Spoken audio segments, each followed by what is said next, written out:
நேபாளத்தில் காட்மாண்டு நகரத்தில் நடைபெற்று வரக்கூடிய போராட்டம் வன்முறையாக மாறியிருக்கிறது. நேற்று முதல் இந்த போராட்டம் நடைபெற்ற தொடங்கிய நிலையில் இந்த போராட்டத்தில் துப்பாக்கிச்சூடு நடத்தப்பட்ட நிலையில் இது மக்களின் கோபத்திற்கு ஆளாகியிருக்கிறது. இதன் காரணமாக மக்கள் அங்கே இருக்கக்கூடிய இராணுவ வீரர்கள் மீது கடுமையான தாக்குதல் நடத்தக்கூடிய காட்சிகளையும் பார்த்து கொண்டிருக்கிறோம். தொடக்கத்தில் சமூக ஊடகங்கள் அரசுடைய நிபந்தனைகளை பின்பற்ற வேண்டும் என்றும் அதற்கு காலக்கெடு விதிக்கப்பட்ட நிலையில் அந்த நிபந்தனையை பின்பற்றாத சமூக ஊடகங்கள் அனைத்தும் தடை செய்யப்பட்டன. தங்களுடைய கருத்துரிமையை பறிப்பதாகவும் அரசுக்கு எதிராக தங்களுக்கு இருக்கக்கூடிய கருத்துக்களை பகிர்வதற்கு முற்றிலுமாக முட்டுக்கட்டை தடை போடுவதாக கூறி அங்கு பல்வேறு ஜென்சி என்று சொல்லக்கூடிய இளம் தலைமுறையினர் போராட்டத்தில் குதித்தனர். அடுத்ததாக ஓய்வு பெற்ற ஏர் மார்ஷல் திரு மாதேஸ்வரன் நம்முடன் நினைக்கிறார். அவரிடம் பேசலாம். சார் வணக்கம். நேபாளத்தில் நடைபெறக்கூடிய வன்முறைக்கான காரணம் என்ன?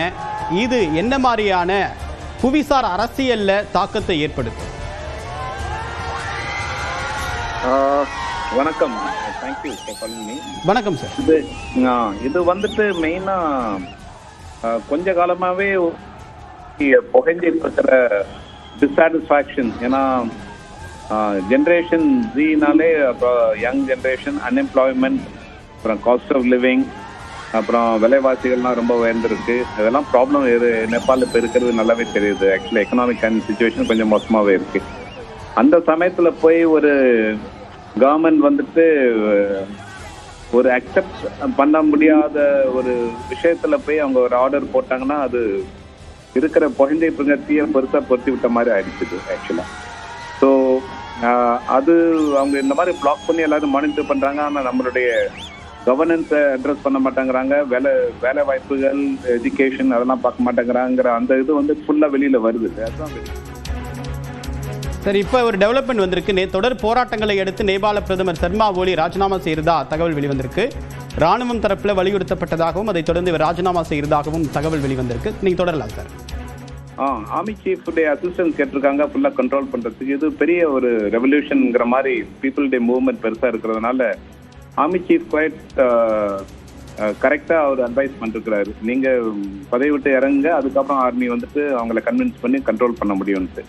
அவர் பதவியில் இருந்துட்டு அவங்க இந்த மாதிரி ஒரு குழப்பத்தை உண்டு பண்ணி அப்படியே அவங்களுக்கு சப்போர்ட்டாக ஆர்மி வந்ததுன்னா ஆர்மிக்கே பாதிப்பு ஏற்படுத்தும். அதனால அவர் கொடுத்த அட்வைஸ் கரெக்ட். அதுபடி அவர் ரிசைன் பண்ணிட்டாருன்னா அது கரெக்ட். இப்போ இது கொஞ்சம் பெருசாகவே விளைவுகள் இருக்கும். ஏன்னா கொஞ்சம் ஒரு 10 வருஷத்துக்கு மேலாவே ஒரு ஸ்திரமான ஒரு கவர்மெண்ட் கிடையாது நேபாளில். அவங்களோட எக்கனாமிக் சிச்சுவேஷன் ப்ராப்ளமாக இருந்திருக்கு. அதே சமயத்தில் இப்போ வந்துட்டு நிறைய கரப்ஷன், அந்த ஆங்கிள்லாம் நிறைய ஒரு அக்யூசேஷன் இருக்கிறதுனால இப்போ இது எல்லாமே யங் லீடர்ஸ், யங் ஜென்ரேஷன் இப்போ வெளியில் வந்துட்டதுனால அவங்களுடைய சாட்டிஸ்ஃபேக்ஷனுக்கு தகுந்த மாதிரி ஒரு சொல்யூஷன் வந்தாலோடய அவங்க விட மாட்டாங்க. அதே சமயத்தில் முன்னாள் மன்னர் குடும்பத்திலிருந்து ஒரு பிரதிநிதி வந்திருக்கிற மாதிரி ஒரு நியூஸ் வேறு வந்திருக்கு. இப்போ இதெல்லாம் கொஞ்சம் காம்ப்ளிகேட்டட் ஆகும். இந்தியாவுக்கும் கொஞ்சம் காம்ப்ளிகேட்டட் ஆகலாம். இப்போ இந்தியாவை சுற்றி இருக்கக்கூடிய பங்களாதேஷ், அடுத்தது நேபாள், இந்த நாடுகளில் இந்த மாதிரி நடக்கக்கூடிய போராட்டம் அது வன்முறையாக மாறுறது, ஆட்சி மாற்றத்திற்கு வித்திடுறது, இதெல்லாம் வந்து இந்தியாவுக்கு என்ன மாதிரியான தாக்கத்தை ஏற்படுத்தும்? இதனால இந்தியாவுக்கு ஏதாவது சவால் இருக்கா? இது பங்களாதேஷும் நேபாளும் கம்பேர் பண்ண முடியாது. பங்களாதேஷ் நடந்தது கம்ப்ளீட்டா ஒரு வேற விஷயம்.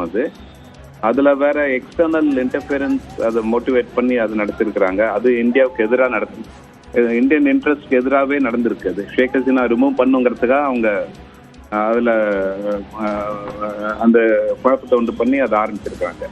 அதனால அது கொஞ்சம் வேற விஷயம். இது நேபாளில் இது நடக்கிறது, நேபாளுக்கும் இந்தியாவுக்கும் ரிலேஷன்ஸ் ஒரு நார்மலாக தான் இருக்குன்னு சொல்ல முடியும். ஆனால் பெரிய ப்ராப்ளம் எதுவும் ஒன்றும் கிடையாது. அதே சமயத்தில் நேபாள் வந்து இந்தியா ஒரு எக்கனாமிக் டிபெண்டன்சிங்கிறது ஒரு நிறையாவே இருக்கு. அதனால அதையும் அவங்களால பெருத்துக்க முடியாது. அதனால இந்த இந்தியாவுக்கு நேபாளில் நடக்கிறது அது இன்டர்னல் விஷயமாக அது சரி பண்ணுறதுக்கு ஹெல்ப் பண்ணுறது தான் இந்தியன் கவர்மெண்ட் பண்ணுமே ஒழிய அதில் இன்டர்ஃபியர் பண்ண மாட்டாங்க. அதுவாக சரியாகட்டுன்னு விடுவாங்க. மற்றபடி இந்தியாவுக்கு ஜாஸ்தி பாதிப்பு வராதுன்னு நினைக்கிறேன். இந்தியாவுக்கு பாதிப்பு வராது. பட் நேபாள் மாதிரியான ஒரு சின்ன நாட்டில் ஏதாவது ஒரு பிரச்சனை அப்படின்னா உடனடியாக உதவிக்கரம் நீட்டக்கூடிய இடத்துல இந்தியா தான் இருக்கு. ஏற்கனவே ஒரு நிலநடுக்கம் வந்தப்ப இந்தியா தான் உடனடியாக உதவி பண்ணுச்சு. அதை கட்டாயம் பண்ணுவாங்க. இப்போ இதை பீஸ் ரீஸ்டோர் பண்ணுறதுக்கு என்ன முயற்சி எடுக்க வேண்டியிருக்கும்? ஏன்னா இப்போதைக்கு கலவரம் நடக்கிறதுனால இது நேபாள் ஆர்மிக்கும் இந்தியன் ஆர்மி இந்தியன் மிலிட்டரிக்கும் நிறையவே ரொம்ப ஸ்ட்ராங் ரிலேஷன்ஸ் இருக்கு. அதனால அந்த விதத்துல அட்வைஸ் பண்ண முடியும் நேபாள் ஆர்மிக்கு. மற்றபடி ஜாஸ்தி அவங்களா ஹேண்டில் பண்ண முடியும். இதை அவங்களா ஹேண்டில் பண்ற வரைக்கும் நம்ம வந்துட்டு நடுவில் நுழைய மாட்டோம். அந்த அட்வைஸ் மட்டும் கொடுக்க முடியும் சில, அதுவும் கூட அவங்க கேட்டாதான் கொடுப்பாங்க. ஜென்சிக்களுடைய இந்த போராட்டம் அப்படின்றது ஒரு முதல் ஆட்சி மாற்றத்திற்கு வித்திட்டு இருக்கு. இது எப்படி எடுத்துக்கிறது இந்த போராட்டம்? ஒரு தொடர்ச்சி வன்முறையில் இறங்கிட்டாங்கன்னு சொல்றதா, இல்ல இந்த தலைமுறையினர் இப்படி இருக்காங்க அப்படின்னு சொல்றதா? உங்களுடைய பார்வையில் என்ன நினைக்கிறீங்க? அந்த மாதிரி தலைமுறையை பத்தி நம்ம ஒன்றும் குறை சொல்ல முடியாது. இது வந்துட்டு பேசிக்கா அவங்க பாலிசி ஒரு டிசிஷன் வந்து ரொம்ப ஒரு முட்டாள்தனமான பாலிசி டிசிஷன் சொல்லுவேன் நான். அதனால அது வந்து ட்ரிகர் பண்ணிடுச்சு. கோவம் ஏற்கனவே மூடுபனியா இருக்கிற கோவத்தை பெருசா ட்ரிகர் பண்ணி விட்டுருச்சு அந்த ஒரு ஆக்ஷன். அது அவங்க பண்ணியிருக்கவே கூடாது. ஏன்னா அந்த ஆக்ஷனால என்ன ஒரு இண்டிகேஷன் ஆகுதுன்னா, அவங்க ஓவரா பீப்புளை கண்ட்ரோல் பண்ண பாக்குறாங்க, அவங்க பிரைவசி இம்ப்ரூவ் பண்ண போறாங்க, எல்லாத்தையும் மானிட்டர் பண்ற மாதிரி ஒரு டிக்டேட்டர்ஷிப் மாதிரி கவர்மெண்ட் மாறுதுங்கிற மாதிரி ஒரு இண்டிகேஷன் அந்த மாதிரி போயிடும். அது அந்த மாதிரி தான் போயிருக்கு. அதனால தான் இந்த மாதிரி ஆயிருக்கு. உங்களோட கருத்துக்களுக்கு மிக்க நன்றி திரு மாதேஸ்வரன்.